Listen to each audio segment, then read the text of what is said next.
Friday. It's beautiful. It's 5 p.m. You're probably in your rig. You're headed home, and you're thinking, I got a killer weekend in front of me. We got the kids' fair tomorrow. You got Boise State hoops tomorrow night.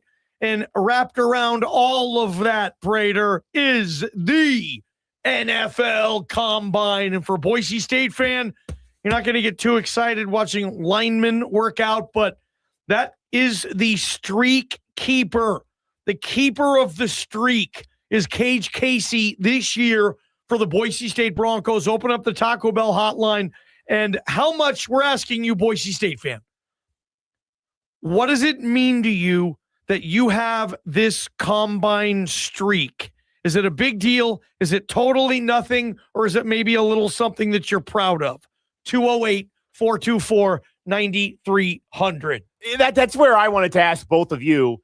I don't want to paint a bleak picture to open the segment here, but we all know the way college football is trending, and I would just ask, how many more years do you think this streak continues? Great part of the question, Greg, and I think that's what makes it special. And you guys called the Taco Bell hotline, Prater. People are throwing away. What streak are we talking about? The combine streak, Prater. Last time Boise State didn't have a player at the NFL Combine in Indianapolis. I'm assuming it was still in Indianapolis in 2004. Nobody at Boise State was there in 2004.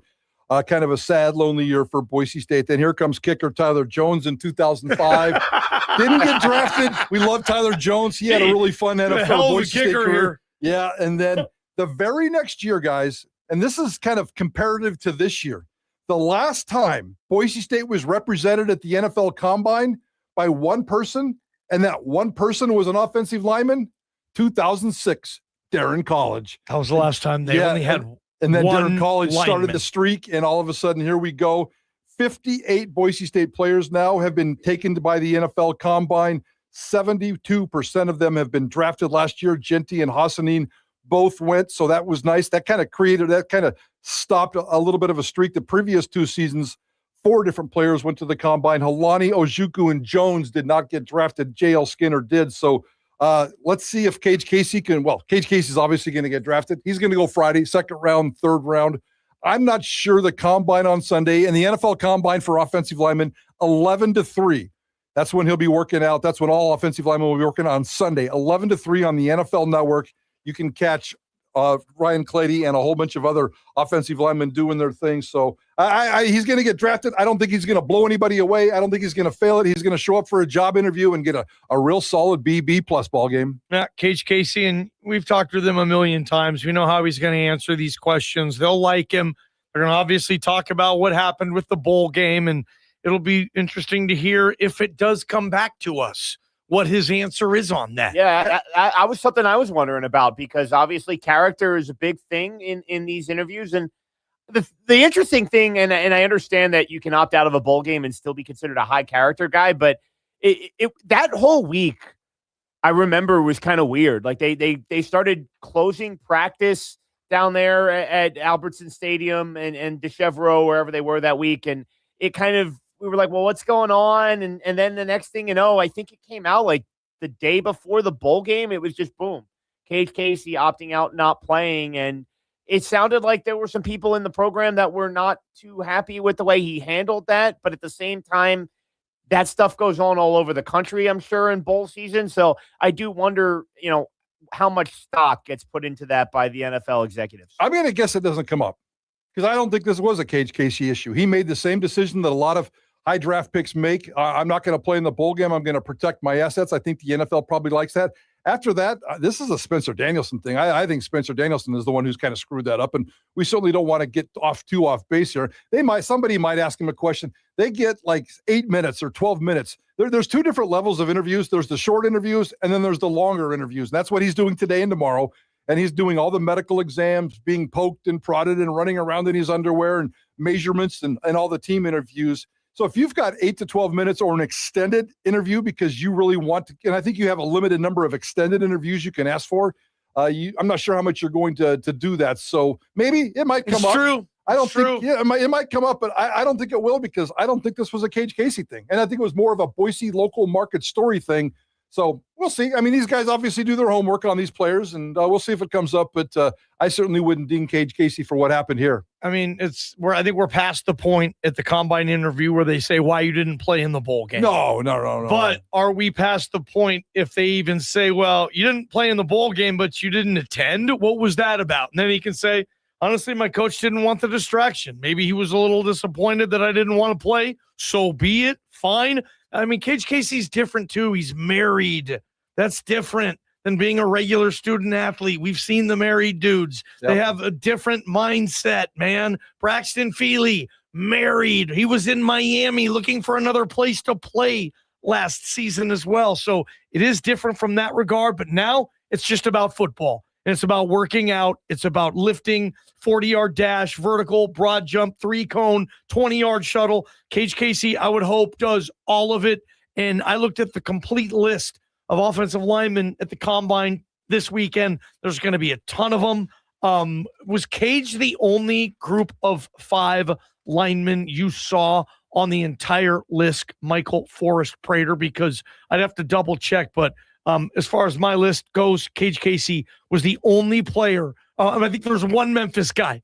Two Memphis, sorry. 57 offensive linemen have been invited to the NFL Combine. 54 of them are power players. Okay. And then Boise State, and then 2 players from Memphis make up the non-power stuff. So that's kind of the breakup there. So 57, I don't know if all 57 of those dudes are going to get drafted. And it's a pretty steep, pretty significant offensive line group. 4 or 5 guys are going to go in that first round, 6 maybe. We'll see how it all plays out. But Kage Casey, I just think he's really comfortable. I think he's really comfortable, and he's professional. He's not going to stand out in these interviews, but he's not going to bomb them. He's not going to bomb these workouts. And like you, I hope he does everything too. There's probably no reason to. I'm assuming he's in better shape than he's ever been. That's why he left the bowl game to go get in this kind of shape. And he's going to be perfectly wonderful on Sunday. So I suspect he's going to come out of this thing just fine and still be a second-round pick 2 months from tonight. 2 months from tonight, by the way. Is the draft? No, it's the second day. Second day. Thank you. 2 months from tonight, second day. 2 months from tonight, Kage Casey will not be no longer be unemployed. 2 months from tonight, Kage Casey's going to have an employer. He's going to have a new hat to wear, and his wife is going to have to be doing a whole bunch of stuff for where they're going to move and what house their kids are, what school neighborhood their kids are going to be in, and then it starts. You have no idea, especially if you're day two, where you're the second or third round. Teams could trade in, trade out. You have like no idea where you're going to go. That's got to be a crazy cool feeling too at the same time. Like, you're going somewhere, and you're right. After they see Kage and interview Kage, every NFL team will be like, yep, that's the type of dude we want in our building. He's never going to cause a ruckus. He'll do his job, stay healthy, we hope. He's married. They'll like that he's married.